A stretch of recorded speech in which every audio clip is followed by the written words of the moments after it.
Agnipath scheme को लेकर जब महिंद्रा के चेयरमैन आनंद महिंद्रा से ट्विटर पर पूछा गया कि वो अग्निवीरों को जॉब में कौन सी पोस्ट ऑफर करेंगे, तब उन्होंने ये बोल दिया कि वो अग्निवीरों को कॉर्पोरेट सेक्टर में नौकरी देंगे, क्योंकि यहाँ अग्निवीरों के लिए काफी ज्यादा पोटेंशियल है।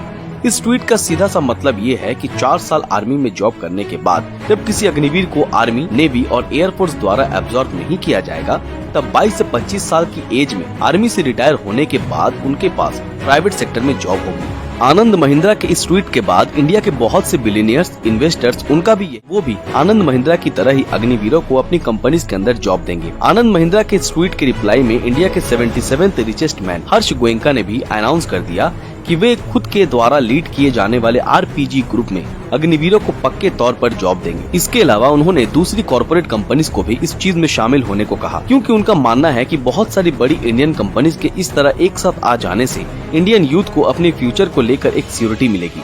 वैसे रिटायर आर्मी पर्सनल को प्राइवेट सेक्टर में जॉब मिलना कोई बड़ी बात नहीं है, क्योंकि मुकेश अंबानी की रिलायंस ऐसा पहले कर भी चुकी है। साल 2016 में रिलायंस द्वारा करीब 16,000 एक्स मिलिट्री मैंस को अपनी एक कंपनी में रिक्रूट कर लिया गया था। रिलायंस द्वारा ग्लोबल कॉर्पोरेट सिक्योरिटी नाम की एक न्यू कंपनी फॉर्म की गई थी, जिसका काम रिलायंस के इम्पोर्टेंट एसेट्स की सिक्योरिटी सिचुएशन को हैंडल करना था, और इसी के चलते उसने इस कंपनी में एक्स मिलिट्री मैंस को जॉब दी थी, क्योंकि एसेट्स की सिक्योरिटी को इंश्योर करना कोई आसान काम नहीं और उसके लिए जेन्युइन लोगों की जरूरत पड़ती है। इंडिया में भी अग्निवीर होंगे, अगर उनमें से 25% की भी आर्मी में जॉब लग गई, तब अग्निवीर को प्राइवेट सेक्टर में जॉब मिलना कोई बड़ी बात नहीं है, क्योंकि इंडिया में पहले से ही टाटा, रिलायंस जैसे बड़ी बड़ी कंपनीज मौजूद है जो कभी भी अग्निवीरों के लिए जॉब अनाउंस कर सकती है। इस तरह से इंडिया की मेजर कंपनीज आराम से हर साल अग्निपथ स्कीम से एनरोल होकर बाहर आने वाले 32 से 33 हजार अग्निवीर को जॉब दे देंगी, जिससे उनका फ्यूचर सिक्योर हो जाएगा।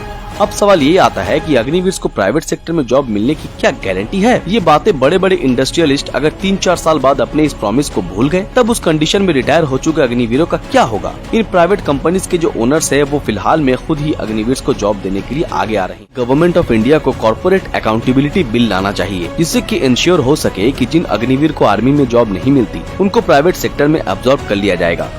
इसमें उनका मिनिमम पैकेज इतने लाख का तो होगा ही। ये एक ऐसा डिसीजन है जो मौजूदा समय में काफी आराम से ले लिया जा सकता है, क्योंकि यहाँ सरकार को प्राइवेट सेक्टर के ऊपर किसी भी तरह के प्रेशर नहीं डालना होगा। ये फैसला प्राइवेट सेक्टर के भी हक में ही होगा और वो भी इसको लेकर खुश होंगे, क्योंकि इस बिल के आ जाने से इन प्राइवेट कंपनीज को काम करने के लिए खुद ब खुद एक डिसिप्लिन, यंग और स्किल्ड वर्कफोर्स मिल जाएगी, जिसके चलते अगर ये चीज ऑफिशियली हो जाती है, तब इससे देश के युवाओं के साथ साथ गवर्नमेंट और प्राइवेट सेक्टर हर कोई खुशी होगा। अब इन द एंड में आपसे मैं पूछना चाहूंगा कि क्या corporate accountability bill Agnipath scheme से लिंक होकर आना चाहिए या नहीं? अपनी ओपिनियन हमें कमेंट में जरूर बताएं। दोस्तों आज के लिए बस इतना ही। अगर ये वीडियो आप लोगों को पसंद आया तो इस वीडियो को लाइक और ज्यादा से ज्यादा शेयर जरूर करें।